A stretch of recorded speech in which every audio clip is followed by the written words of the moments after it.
Well, hello everybody, and welcome to this week's edition of Metaworld News. Um, oh, lovely. Sorry, I suddenly thought I was moving my hands, but it's an auto sequence. Yes, Hmm. anyway, hello folks, hello folks.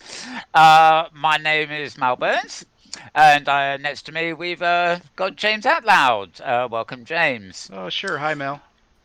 Now, for the second week running, we're not sitting behind our normal desk. We're doing a sort of outside broadcast from you. And like last week, we've hopped over the high fidelity.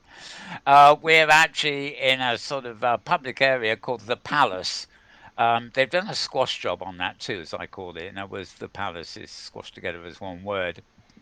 And I thought it'd be quite fun to do it here because there's a lot of activity, or rather, there's not. All these people walking behind me, including a couple that look like rather like me, are actually non-player characters. They're NPCs, and they're scripted to sort of walk in a sort of straight line. They're actually on a bit of green grass at the moment, rather than a pavement. And between them, there's some cars too. So if you can imagine, we actually had a proper road on the ground here and pedwalk or pavement or whatever you call it along the sides. This would look like a sort of busy city street. But anyway, there's enough movement and activity. I thought, hey, yeah, this looks good. Let's just stand here and do the news standing up with these things going on behind us, just to liven up the screen a bit. Now, talking of livening up the screen, James here, as normal, is doing a wonderful job playing around with buttons and monitors and things that you can't see. You can't actually see them today, but he's still doing it. And that means he's able to actually bring you a copy of my desktop into like a little inset here while we're broadcasting. So you can see the things I'm actually talking about. Now, getting down to the standard business, so to speak, as I said, my name is Mal Burns. That's MAL space BUNS. You notice it's two words. Yes, but on Twitter it's been squashed. So you go to twitter.com/Malburns, MALBURNS. There's also an extra feed, twitter.com/Metaworld News, again squashed together, named after the show. And if you really want the words, you can actually look up twitter.com/Malburns_writer.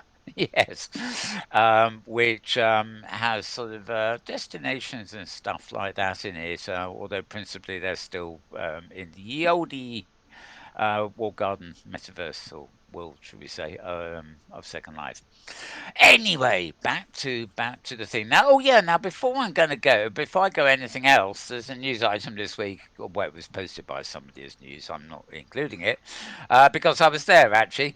Talking of Yield Second Life, founded of course by Philip Rosedale back in the uh, well, I don't know, some century or other, and yeah, has moved on to other things, and of course, where we are today, High Fidelity is very much a new world he is kind of working on, or a new platform to be more apt. Um, there isn't a large user sort of social community and collaboration community like you get in OpenSim or Second Life. But the idea here really is that the back end, the backbone, and the way it's facilitated as a service is the main selling point, as it were. Anyhow, much to my surprise, I saw a quick message from Philip Rosedale himself back on, I forget when it was, I think it was Monday. I'm in London, and it was early afternoon by time, but yeah, for Philip it was about 5 in the morning or something ridiculous. He'd apparently flown back from somewhere with jet lag and decided he decided he wanted to have a conversation, so he decided to go into Second Life and then let everybody know where he was so we could go and have a chat. So I think we were there for about 3 hours talking. There were a few other people he contacted who sort of popped in, and then when they realised what was going on, all the early morning Lindens who were presumably rolling up to work suddenly started turning up too, saying, "What's Philip Rosedale doing back here?" Hmm. Anyway, it's quite interesting sort of chat. So if we keep doing our shows from here, I'm sure we'll get him on one of these shows to chat too. Anyway, back to the actual news. That's not going to come up in a blog. I think Draxter wrote about it and so did Ryan Hughes, but not what I call real news. And I'm going to start with the Malbones feed, twitter.com/Malbones, which if you miss any of the links as we give them out to you, you can go to that feed to recap and just click through to the various items, including some that I won't even read out because the URLs are far too long. Right, I'm starting with the latest, yes, the latest one, in fact, August 5th, which, no, that's not right. Oh, yeah, by the way, I completely forgot. These are our headlines for the week ending the 11th of August 2019. Lest you're watching this in a future century and aren't quite sure where the archives have taken you, it is the 11th of August 2019 by the calendar we use in 2019, if you see what I mean. Hmm. But who knows? In 1,000 years, you may be on a different calendar, so I'll be talking nonsense. Right. My first link goes to a site called roadtovr.com. That's www.roadtovr. Three words.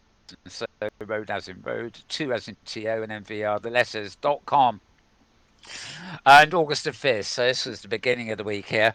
Article delighting users with rich interactions is the key to making VR engaging and effective. And this is a guest article written by a chap called Enrique Tromp. That is Tromp. You'll be glad to hear. Right. I bet if there'd been a spelling mistake at his birth, I guess he'd be a really pissed off guy right now.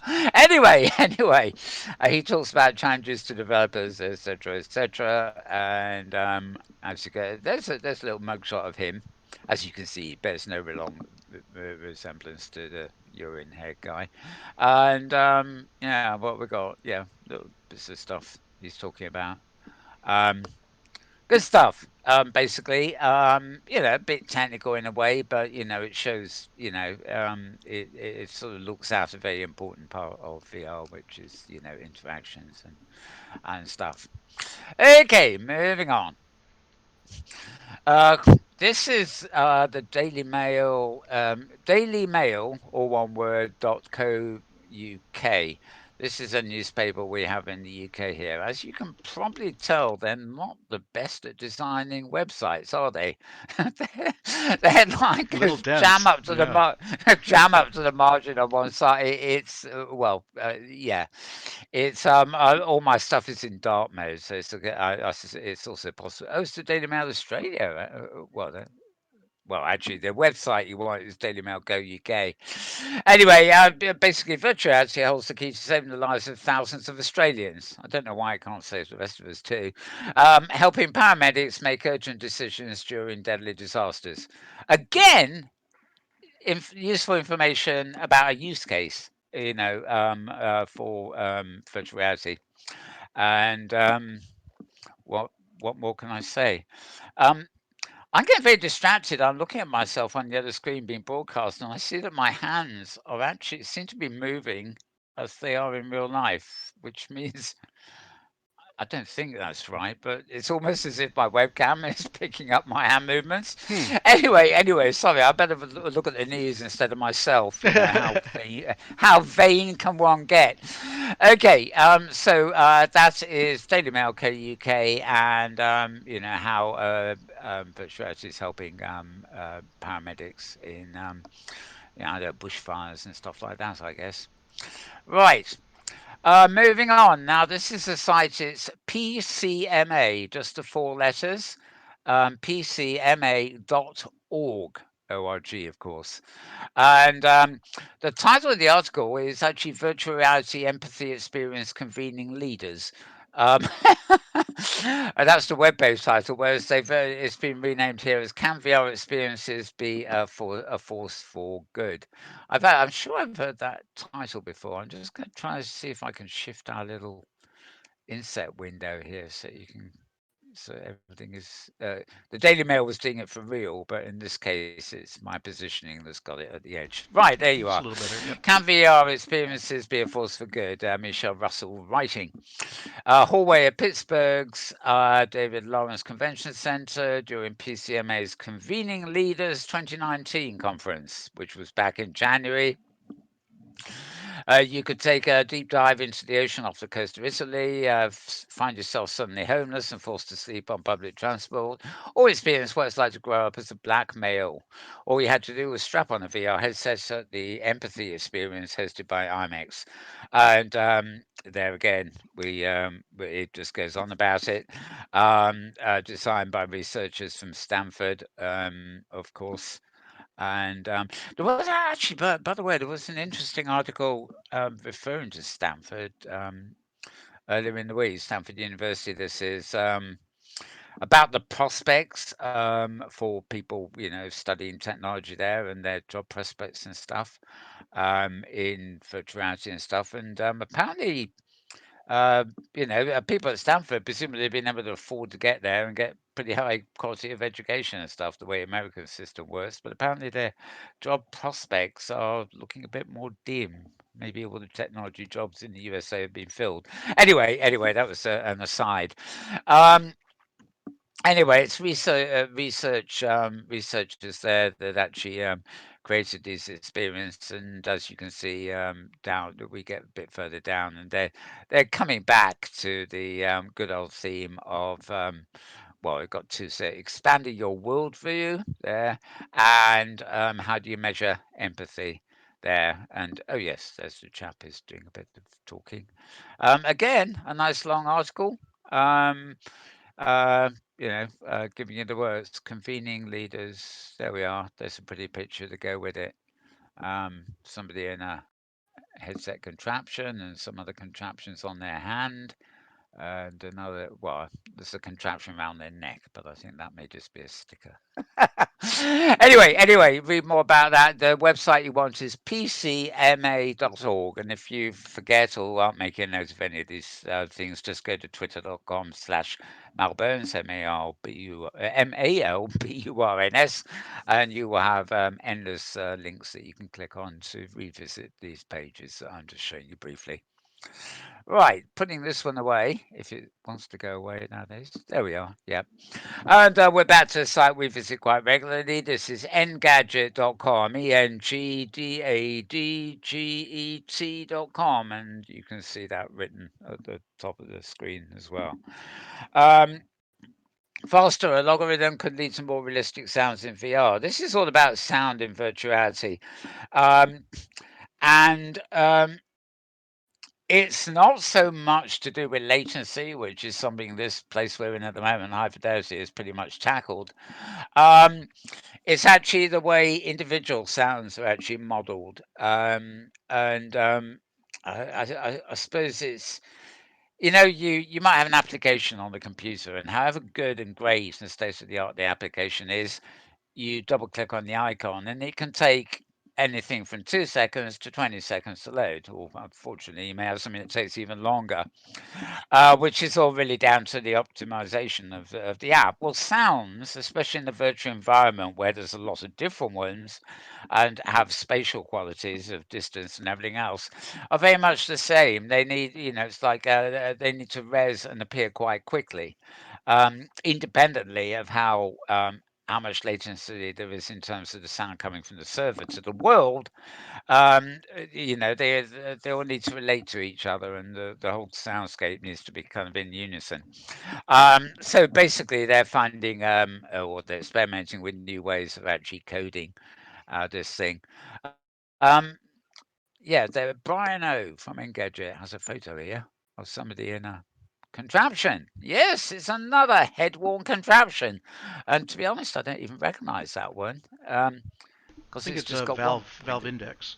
It's a new Oh, one. that's the Valve Index. Yep. Okay, thank you, James. I should know somebody would know. Right, okay. Anyway, it's all about producing realistic sound models in VR. They're tricky even compared to conventional video games because you don't always know how objects will sound in a given environment because you don't even know where the listener will be and you don't have the luxury of waiting hours for conventional sound modeling to actually finish. This algorithm can calculate 3D sound models in mere seconds, not real time, but quickly enough that you could pre-calculate sound models for very specific situations. And as you can imagine, this is very techy and related principally to sound. Gosh golly, who would have thought? But read it if you're particularly interested in sound, I guess. Site is engadget.com, and this was, let's see, 5th of the, yeah, this was another one from 5th of August. Quite a lot from the beginning of this week, and now lots at the later end of the week, so quite a few to go again. Right, this is voicesofvr.com. We often feature links there. There've been quite a lot of podcasts from there recently, as there always are, and I haven't really featured them because they're going. Them, some of them do move away from what strict interest in VR really. But this one is quite interesting. Number 789. God, there'll be a number of thousand before we know it. This is published on the 6th, which was midweek, I guess. Human rights in the metaverse. Britain Heller on curtailing harassment and hate speech in virtual spaces. There have been lots of articles about this on the web, obviously, and on social networks and things like that. But this is specifically geared to similar things that can happen in virtual spaces. As you can see, there's a little play button there, so it is very much a podcast, but there is a little bit of summary here too. There's a nice little photo of Britain Heller. She is a technology and human rights fellow at the Carr Center for Human Rights at Harvard University. And she was one of the Jane Doe plaintiffs in the very first cyber harassment lawsuits in 2017. And she describes her experience and reasons for settling the case before it went to grace potentially bad law that could make the problem of online harassment even worse than it had already been. Anyway, all her experiences there, a bit of summary too, but as usual, the thing you want really is to listen, listen to it. Yes. Okay, putting that away. Voices of VR squashed into 3 words squashed into one. .com is where you'll find that. Right. Before I continue, TechCrunch would like me to agree to something, no doubt. There we are. Right. Sorry about that, folks. We all have to do that. Right. Virtual reality shares a new kind of promise for some kinds of surgical training. I think we may have two separate items on this theme this Mm-hmm. week, actually. Again, it's use cases, use studies, really. A recent validation study by the David Geffen School of Medicine indicates that virtual reality could provide significant benefits to surgical training. The study was financed by a startup called Also VR. There you go, Also VR. And let's see, improved performance by 230%. Um, that's a huge number, but research is into training is still early. Um, yeah, anyway, all the technical details you could possibly want, which sort of stuff I hardly ever read. So I'm just happy to know there's a study, shall we say, that comes out in favour. That's all I need to know. Yeah, another study. What is it? The 1000th one this week, and yes, is it for or against? It's for. So good. I'll tell you about it. Right. Okay. Um, briefly, that is because I'm moving on. Sorry, that was TechCrunch.com. I forgot to mention that as TechCrunch.com, where that article is. And again, that was back on the 6th. Right, now it's gone. Caught that one just in time. Now there's some company, I don't know who these people are. Um, Somebody called Facebook. Anybody ever heard of them? Apparently they're launching an augmented reality virtual wing exhibit at the Tate Museum. Now, the Tate Museum is just down the road from me. Well, it's not down the road. It's quite a bit of a way down the road, and across the river to boot. But anyway, it's here in London. Well, at least I assume there's not another one they're talking about. some of the paintings in the Tate Museum will come alive virtually thanks to a partnership with Facebook to launch a virtual wing project at the museum this summer. I think I might go and look at this. Um, Now, I've actually seen things done, particularly in OpenSim. I remember we had somebody who came on our in World Review show once and actually res them on our stage so we could look at them. But they're taking the layers basically of paintings, and they're separating the foreground from the background into Mm-hmm. layers because obviously original paintings were just done on a flat surface. They didn't have layers unless they're modern paintings done in Photoshop at least. So the concept of the actual layers was in the artist's mind, not in any physical sense. But now you can take the information out of digitally out of a master painting or whatever, and extrude it onto layers, and then push the layers out using optical tricks really, so that the foreground is really closer to you as you're looking at the painting than the background, which of course is further away, and the other elements are in between. Now, this I go scroll down here. There's a little picture to show you the idea. Spark AR experience at the Tate Museum. Now, I don't know whether that picture has been stuck into place to give you the impression of what's going on, or whether it's a real photo. I don't think it is a real photo of the whole thing. For one thing, the way you're looking at it is falling outside the frame. Also, I don't know what camera will be able to capture, it for. Well, Well, the I've got paragraph a feeling. above says it's brought alive via augmented reality and smartphones. So that's Yeah. probably looking through a smartphone. So yeah, or smart Yep. glasses or Yep. something. Yeah. Hmm. Um, it's very. I mean, it's very easy for me to see. Again, I haven't been there, and I would like to go there in the summer, so I will have a look and report. But I don't think it would actually look like that unless you had augmented with glasses or your smartphone up. And I'm not sure it would ever actually overlap the frame. I think it would come forward from the frame. On the other hand, if that is artificially done, it simply gives a very good impression of what it's all about, and that is the different layers of a picture moving out in front of you. Also, that particular model is distinctive in that it doesn't actually seem to have a background. All we're seeing is the vague memory of a background in the frame. So anyway, but I do like the idea of all that stuff. You can, who knows? You maybe be able to go to the Louvre and kiss the Mona Lisa, or go and um, fall into a virtual world painted by Salvador Dali and Hmm. never come back to Earth again, kind of thing. Who knows? Who knows? Anyway, this article you'll find at Virtual Reality Times. That's three words squashed into one. Virtual Reality Times. The long words all squashed together. Despite the fact the logo on the site says VR Times, the actual site you go to is Virtual Reality Times. And as you can see, here we are, another example. A youth relating tales of ladies by somebody called Simeon Solomon. Oh, actually, no, I think I have heard of that artist. Um, yeah.